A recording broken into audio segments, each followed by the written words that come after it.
Bienvenue à votre émission Coffre aux idées. Nous continuons nos études sur la famille. La semaine dernière, nous avons parlé de mariage, naissance, décès. Et nous continuons à découvrir que Dieu ne nous laisse pas seuls, qu'il est toujours avec nous. Cette semaine, nous allons découvrir, je dirais, le changement le plus dur pour un être humain. Se retrouver seul, alors que ce n'était pas le plan de Dieu au départ.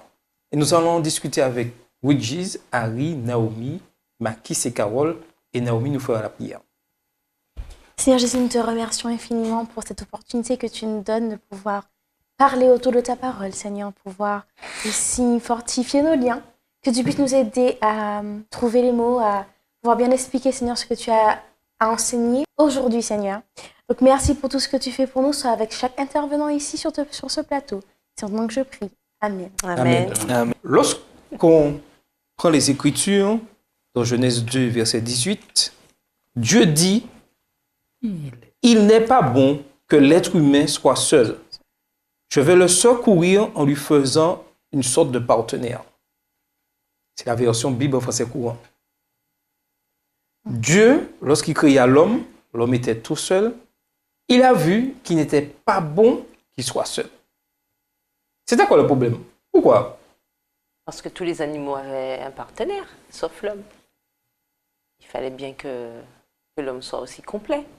Mais on n'est pas bien seul, tranquillement, là, dans son coin, là, pas seul, toujours, non. tranquillement. Mais tu sais que parfois, on est très bien seul. Oui, parfois, il y a des gens qui sont accompagnés, après qui disent que, oh là là, mais pourquoi j'avais quelqu'un à mes côtés? Parce que j'étais très bien lorsque j'étais seul. Mais seul comment? Ouais, parce que... Ouais, en fait, il faut le dire que c'est quoi la définition de seul? En fait, on doit le dire que c'est malheureux. Parce que Dieu l'a dit dans sa parole. Il n'est pas bon que l'homme soit seul. J'ai quand même du mal à Et croire. tandis qu'on a quelqu'un à nos côtés et qu'on est malheureux. Mais, Makis, Oui, Naomi. attends, j'ai quand même du mal à croire. Même si, ok, parce que tu parles d'un cas où quelqu'un était accompagné, je pense. Tu parlais du mariage. Quelqu'un était dans un mariage. Exactement, le mariage. Quelqu'un qui s'est marié, après... n'était pas ce qu'il espérait. Il devient malheureux. Il a souhaité être seul. D'accord. On vit quand même sur Terre. Il y a des milliards d'habitants. Imagine, par exemple, dans le cas que tu nous as donné, le couple qui était marié, la personne a décidé, bon, ben, je vais être seul. Sera-t-il vraiment seul? Il a des amis, il a des parents, il a un entourage. À moins qu'il décide vraiment, je vais être seul, je vais sur une île déserte, il n'y a personne. C'est ça que je dis, quelle est vraiment la définition de seul? C'est que Naomi, là, on reste dans ce cadre. Comme Charles vient de le dire, il n'est pas bon que l'homme soit seul. Le mariage, alors. C'est le mariage. Okay. Exactement. Oui, non, mais il y a aussi que la solitude, c'est quelque chose dans des domaines multiples. Imaginez, vous avez un ami et vous invite à une fête. Mais que vous connaissez personne. La seule personne que vous connaissez, c'est votre ami. Arrivé à cette fête, lui, il connaît beaucoup de personnes et c'est avec lui que vous êtes venu. Ça fait 10 minutes, vous êtes toujours seul là. 1 heure, vous essayez, là, lui, vous voyez qu'il s'amuse et puis il passe vous voir. Alors, comment ça va? Tout ça se passe bien? Et puis, il est reparti. 2 heures, 3 heures de temps. Vous avez passé l'après-midi comme ça. Vous serez comment? Dites-moi. Mais en fait... Honnêtement, vous êtes comment? Tu sais, avant de répondre à ta question, il y a une chose que je devais dire, mais j'avais oublié. En parlant de ça, du mariage, moi je suis très bien tant que nouveau marié. Mais on n'en doutait pas une seconde. Une seconde.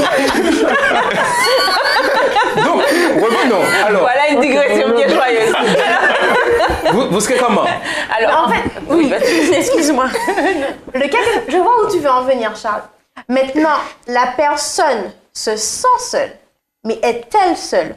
Non, parce que dans les faits, elle n'est pas seule, elle est entourée de personnes. Maintenant, le sentiment de solitude n'explique pas la mais là, réalité. tu viens de mettre le pied dedans. Hein. Tu viens de toucher un point.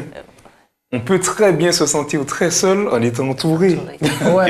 Et c'est le point justement que... Voilà, parce que, mais il faut aussi que la personne ait envie d'aller vers l'autre. Parce qu'il ne s'agit pas non plus de rester là comme un poteau. Et puis, pourquoi c'est moi qui devrais attendre que l'autre vienne? Non, mais pourquoi je ne viens pas à l'autre? N'oublions pas que chacun Chacun a son tempérament Oui, différemment. chacun a son tempérament, mais je ne peux pas non plus. Je sais que je vais à une fête, donc ça veut dire que psychologiquement, Il y a des gens. je sais qu'il y a du monde qui vont graviter autour de moi. Je ne peux pas dire que je vais dans une fête et je vais rester seule dans un coin. En général, quand je vais dans une fête, c'est pour m'amuser, c'est pour me faire de nouveaux amis, avoir de nouvelles connaissances, c'est pour quand même ressortir, grandir de cette expérience.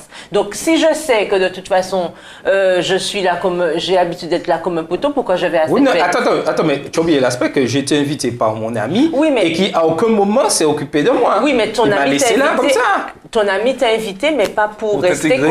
constamment avec toi. C'est peut-être justement pour que tu te fasses de nouveaux amis. Oui, non, mais tout ça, c'est pour nous montrer. Non, j'ai pris cet exemple. Tout ça, c'est pour nous montrer que des moments de solitude, nous allons toujours en rencontrer, Oui, c'est malheureusement, dans notre vie. Mais parfois, c'est Mais- nous-mêmes qui Oui, non, mais. Un Oui, exemple. attends. Des fois, c'est nous-mêmes. Des fois, nous sommes à cause de cette solitude. Des fois, la solitude peut se résumer à cause d'un divorce, la perte d'un être cher, de multiples exemples, un célibat trop long, des déménagements imprévus, toujours des événements qui, à un moment, nous nous retrouvons dans ce sentiment de solitude. Ma question est, avons-nous déjà connu des moments de solitude? En fait, ça, on doit dire oui, c'est tout le monde a connu des moments de solitude. Mais en Par réalité, exemple, je vais vous prendre un exemple très simple. J'étais arrivé en Guadeloupe.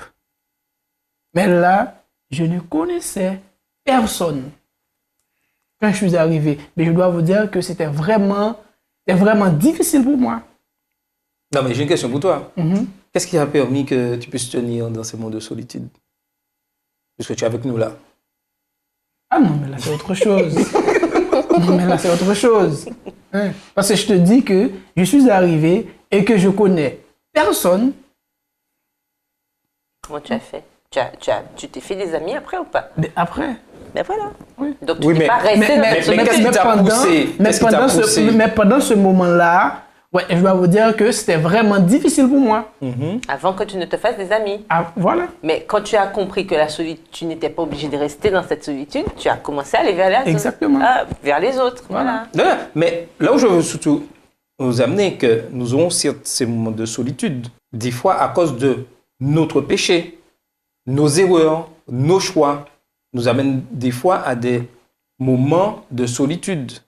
Mais il est important de comprendre que nous servons un Dieu magnifique et qu'il est toujours prêt à nous aider.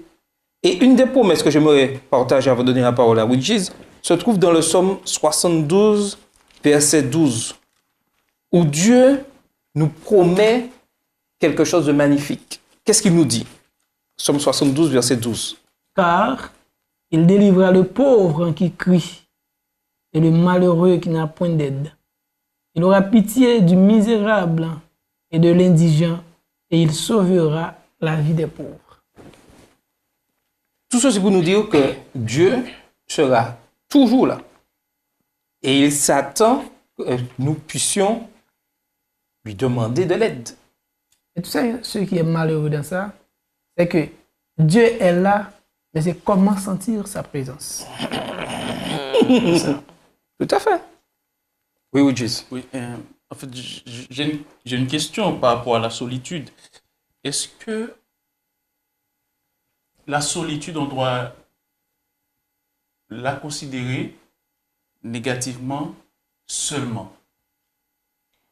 Non, la solitude peut être quelque chose de positif si derrière il y a un objectif particulier.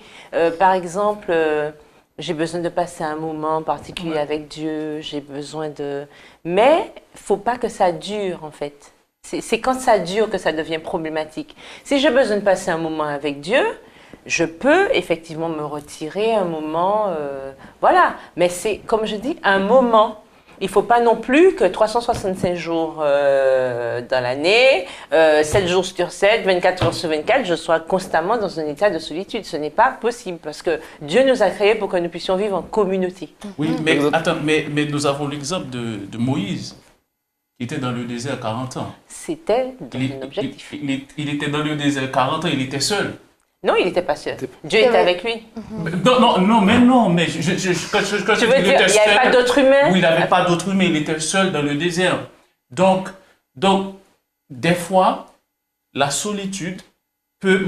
En fait, je ne rentre pas encore dans la partie spirituelle. Je rentre nous, parce qu'on peut se retrouver dans la vie seul. Maintenant, c'est comment faire dans cette situation. Les choix que nous allons faire dans cette situation. Parce qu'on peut sortir de cette solitude, grandir. Cette solitude peut nous permettre de voir qui nous sommes. Donc, dans un objectif. Oui, dans un objectif. Donc, moi, je vois la solitude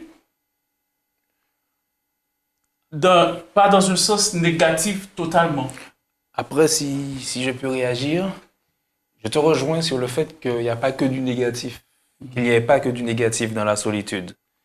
Mais la solitude n'est jamais une finalité que l'homme recherche. Oui, tout à fait. On a besoin d'instants de solitude. Et comme Carole le mentionnait, pour peut-être passer du temps en prière avec Dieu, peut-être simplement pour se retrouver soi-même, avoir besoin d'un peu de temps libre, de repos. Des fois, des gens ont besoin d'une certaine coupure. Oui. Mais ce n'est jamais, tu remarqueras que ce n'est jamais une finalité. L'être humain, c'est un être de relation. On a été créé pour avoir des relations verticales avec Dieu, premièrement, mais relations avec nos semblables, avec les autres. Tout à fait. Mais tu as bien dit relation verticale avec Dieu. Donc, sans ces relations verticales avec Dieu, est-ce qu'on peut avoir une relation horizontale comme il faut avec les autres? Non, pas comme il faut. Voilà. Tu auras une relation, mais pas comme il faut. Voilà, exact. Exactement. Voilà. Ok, d'accord. Maintenant, j'ai une question pour vous, mes amis. Souvent, on entend des couples, des gens qui se sont mariés 5 ans, 10 ans, 20 ans. On entend un jour, l'homme dit, non, je dois faire une pause. On doit faire une pause. L'homme décide d'aller au Canada, mais la femme décide d'aller en France. Ils vont passer 1 an. Tu vois, celui-là est ici, l'autre est là-bas. Est-ce qu'ils veulent être seuls? Donc, comment comprenons-nous cette retraite sentimentale? Donc, dites-moi, est-ce que c'est une bonne chose dans le cadre marital? Est-ce que c'est une bonne chose? Premièrement, la parole de Dieu dit clairement, et l'apôtre Paul dit clairement, d'éviter de vous séparer si c'est uniquement pour vaquer à la prière. Ce dont on parlait. Déjà. Bon. Sauf si c'est une prière qui dure 1 an, ce qui m'étonnerait. Mais par contre, Widjiz l'a bien précisé. Tu as dit que j'ai choisi. Mais par contre, cela peut arriver qu'une situation se présente et puis je suis absent, comme je dois le dire, comme mon cas. Voilà. Il y a une situation qui se présente, donc je ne suis pas là, mais normalement, c'est pas mon choix. Je ne fais pas ce choix. Oui, donc je suis. Ce n'est pas une finalité. Ce n'est pas, pour répondre à ta question, non, ce n'est pas une bonne chose. Ce n'est pas recommandé, ce n'est pas recommandable non plus. Ce n'est pas une bonne chose. Pourquoi? Parce que le fait qu'il y ait séparation, forcément, ça peut créer des situations de tension. Ça peut aussi mettre en danger le couple. Et bien sûr, le malin ne dormant pas, nous savons très bien que lorsque Dieu unit, on devient un. Et quand il y a un morceau qui s'en va, forcément, il y a des scories qui viennent, il y a des microbes, etc. Donc, enfin, j'image, hein, d'accord? Mais il faut être très prudent quand on est marié, éviter de se séparer. Autant que possible, comme Dieu l'a dit, on a vu dans le jardin d'Éden ce qui s'est passé. Si Ève était peut-être restée près d'Adam, voilà. Bon, enfin bref, on ne va pas refaire l'histoire. Mais chaque fois qu'il y a séparation, c'est toujours problématique. Et il faut éviter ce genre de situation autant que possible quand on est marié. Oui, tout à fait, parce que ce qu'il faut savoir, c'est que Satan sait très bien que Dieu a institué le mariage. Et si on regarde ce qui se passe dans la société aujourd'hui, son but c'est de diviser les gens qui sont mariés, de créer des divisions, de créer des choses. Et malheureusement, nous qui connaissons la parole de Dieu, on tombe dans ce piège. On entend des couples qui se séparent et après, pour rien, juste pour se sentir seul. Mais oui, la Bible nous dit, ce n'est pas une bonne chose. Et on a vu ce que le serpent a fait, hein, comme Carole l'a si bien dit. Donc, c'est pas très bien, en tant que pour moi, de laisser mon épouse partir comme ça. Non, ma chère, nous irons ensemble. Voilà. C'est très important. Et l'ennemi, lorsque nous sommes seuls, il ne dort pas. Et aussi, quelque chose à ne pas oublier, quand on est marié, il n'y a plus de jeu. On fonctionne maintenant à la première personne du pluriel. On n'est plus dans le jeu, on n'est plus dans la première personne du singulier. Et souvent aussi, il faut dire que les gens ne comprennent pas trop ça. J'ai besoin de mon espace, j'ai besoin de temps pour moi. Ça n'existe pas quand on est marié, puisque à partir du moment où on est avec quelqu'un, on est forcément lié. Dorénavant, on n'est plus seul. Donc, il n'y a plus histoire de se dire le jeu. En fait, le jeu, doit être occulté, parce qu'à part pour aller faire des courses pour la maison, donc pour nous, il n'y a plus de jeu. Voilà, il faut que ce soit clair, même pour nous spectateurs. Lorsqu'on se marie, on devient un nous. Il n'y a plus de jeu qui tiennent. Et il faut que ce soit clair, parce qu'à partir du moment où je commence à dire oui, j'ai besoin d'espace, il me faut du temps. Alors là, on voit tout de suite l'ego qui commence à remonter, et on sait qu'à chaque fois où l'ego a mis son grain de sel, c'est toujours des problèmes que ça cause. En fait, ce que je comprends bien, c'est à cause de ça qu'il y a toute cette séparation, qu'il y a tout ce divorce. Non, mais et il faut comprendre qu'aujourd'hui, nous avons un gros problème. Le divorce reste un sujet difficile. Ah ouais. Et malheureusement, de plus en plus, entre dans nos communautés. Et il faut faire avec. Mais l'une des bases importante que nous devons avoir, c'est la parole de Dieu. Et là, nous pouvons avoir nos opinions sur le divorce, avoir une façon de penser qui nous est propre, mais la parole de Dieu dit clairement dans Matthieu 19, verset 9, la seule raison légale de divorcer, c'est l'immoralité spirituelle. C'est la seule raison. Oui, mais attention, la Bible ne dit nulle part que lorsqu'on a divorcé, on peut se remarier. Nous sommes d'accord. À volonté, sans que notre conjoint ne soit décédé aussi. Parce que souvent, les gens pensent que divorce est égal directement à remariage. Et je pense qu'il serait bon pour nous de repréciser cela. Nulle part dans la Bible, on ne trouve de situation où la parole de Dieu nous dit, si vous êtes divorcé, vous pouvez vous remarier sans que votre conjoint ne soit décédé. Puisque la Bible nous dit bien que seule la mort nous sépare d'une alliance. Lorsqu'on parle de l'immoralité spirituelle, Charles, ça veut dire quoi? Adultère. Exactement, voilà. Très clairement. Mais il est important aussi de comprendre qu'il est important de laisser Dieu diriger les choses. Le plus souvent, comme Carole disait, c'est notre petit moi et nous voulons faire notre volonté des choses. Parce qu'on peut pardonner. Ok, on peut pardonner et Dieu a donné donne cette option.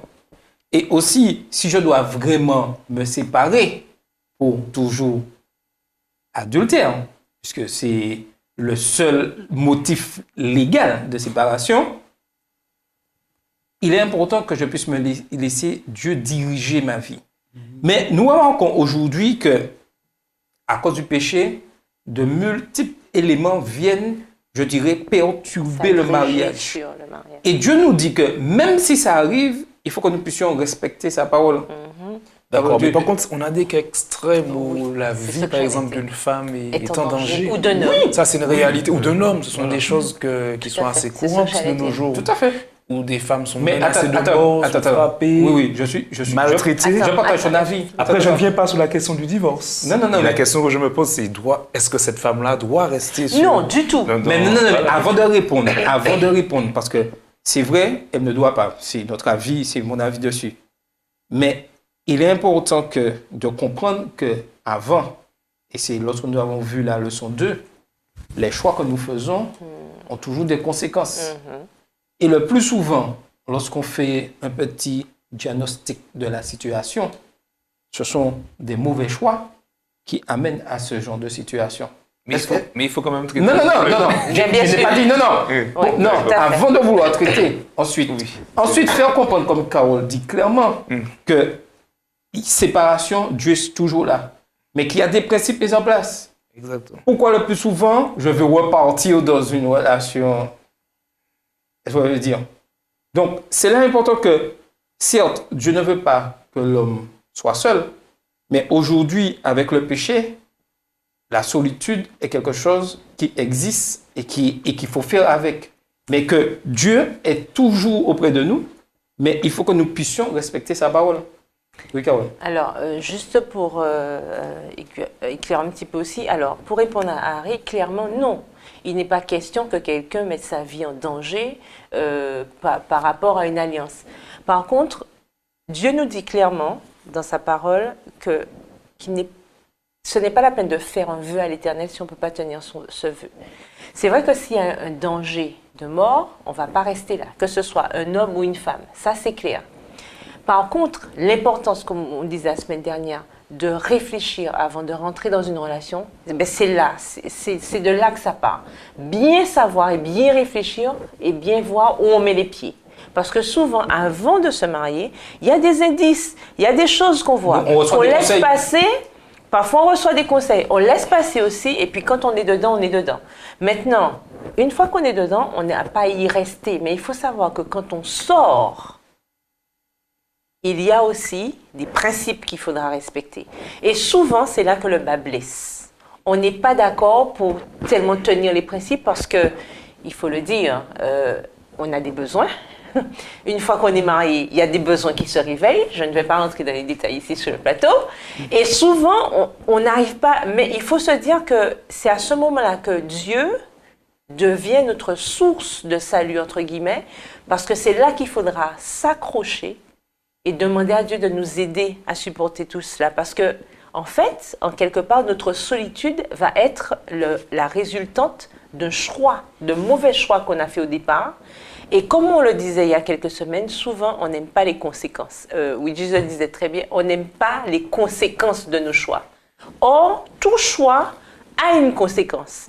Si maintenant mon choix mène à une conséquence, il faut que je puisse mettre ces conséquences entre les mains de Dieu pour m'aider à vivre selon les principes que Dieu nous donne. Et souvent, les gens ne sont pas d'accord avec ça, mais c'est une réalité. Et il faut toujours mettre la parole de Dieu en avant. Oui, Jesus. Je veux juste dire quelque chose par rapport au mariage.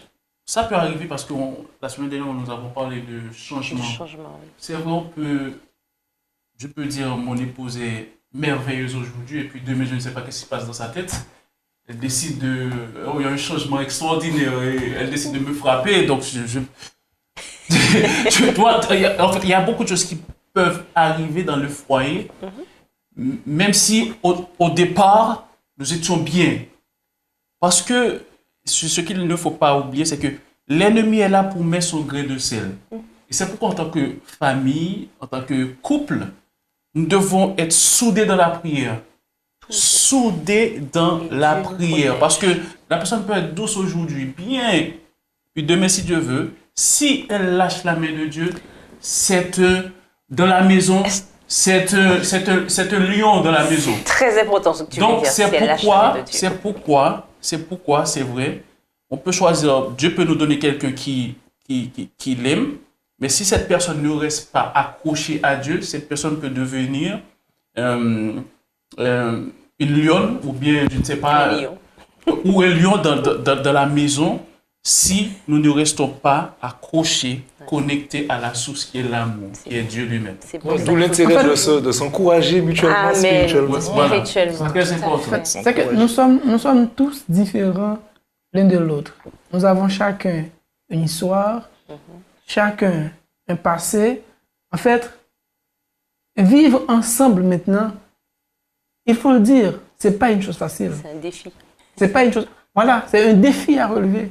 C'est pas une chose facile. Si nous n'accrochons pas à Dieu, on ne peut pas s'en sortir. Si nous ne nous accrochons pas. En fait, si nous ne nous accrochons pas à Dieu, on ne pourra pas s'en sortir. Et ça, ce que je dis est juste. Et dans ces moments de solitude, c'est important de pouvoir s'accrocher à Dieu. Et l'un des moments de solitude le plus dur, c'est la mort. Dieu, dans son plan, n'avait pas prévu la mort. C'était pas prévu. Mais maintenant, le péché est là. Nous devons faire face à cet élément de séparation qu'est la mort. Maintenant, qu'est-ce qui va me permettre de pouvoir tenir dans ce moment? Puisque même si il y a du monde à côté de moi, même si on m'encourage, même si j'ai cette espérance, je me retrouve seul. Comment faire face à un tel moment de solitude si difficile? Je me souviens, on avait parlé de ça dans le livre d'Apocalypse, où Jean se trouvait sur l'île de Patmos.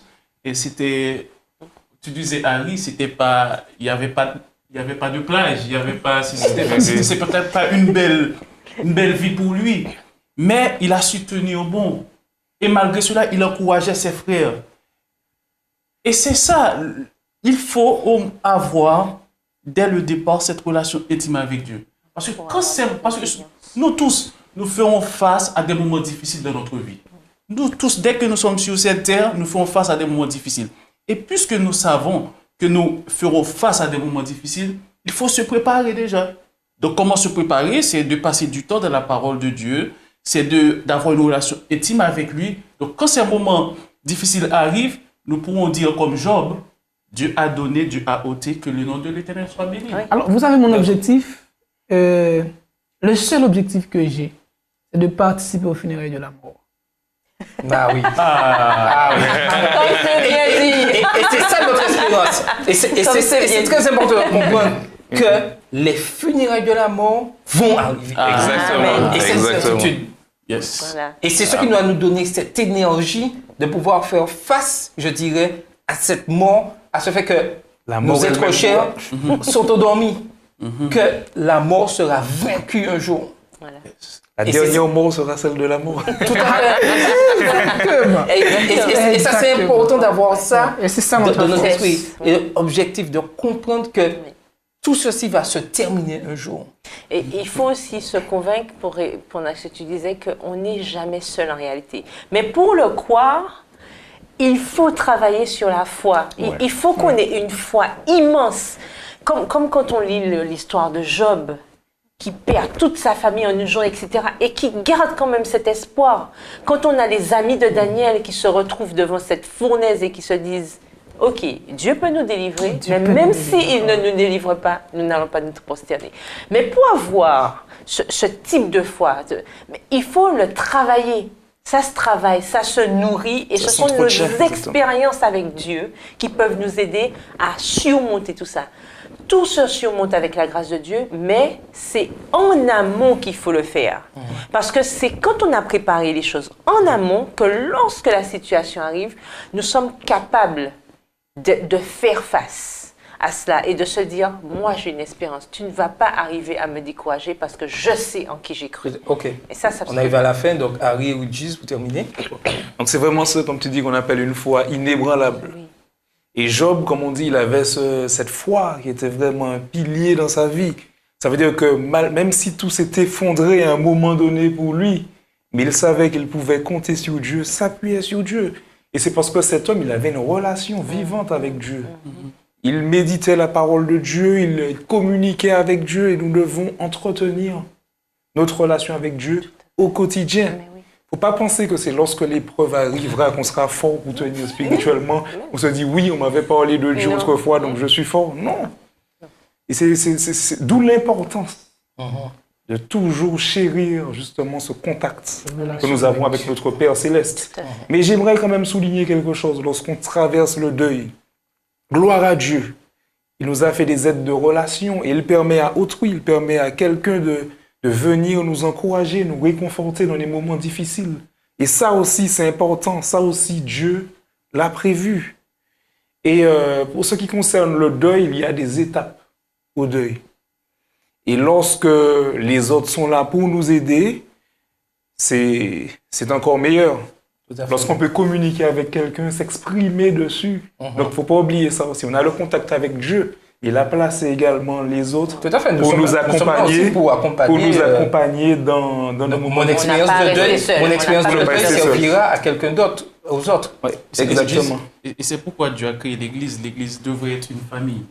Devrait, je dis devrait. Hein. Ouais, c'est un idéal, l'idéal. On devrait être comme agir, être là pour l'un pour l'autre. Je vais parler à propos de la foi. C'est comme je ne suis pas musclé, mais Harry. Lorsqu'on voit Harry, on fait de musculation pour s'entretenir notre corps. Mais la foi, c'est ça. On va à la salle, je vais à la salle pour muscler, voilà. Développer. Pour développer. Voilà. Et bien, la foi, c'est ça. Il faut. Muscle spirituel. Oui, voilà. Il faut étudier la parole de Dieu pour développer. La foi ne vit pas comme ça. Mais non, c'est Dieu permet que nous faisons face à des épreuves et comme ça, notre foi se développe. Et comme ça, quand les grands problèmes, les grandes difficultés, un décès arrivent, nous pourrons chanter comme Job l'a fait. Job a perdu tous ses enfants et c'est pourquoi et ces expériences dans la Bible sont là pour nous encourager, nous. Tout à fait. Job a perdu toute sa famille et il est resté fidèle à Dieu. On a mis Joseph en prison, il était dans la solitude. Il a tenu bon, il glorifiait Dieu.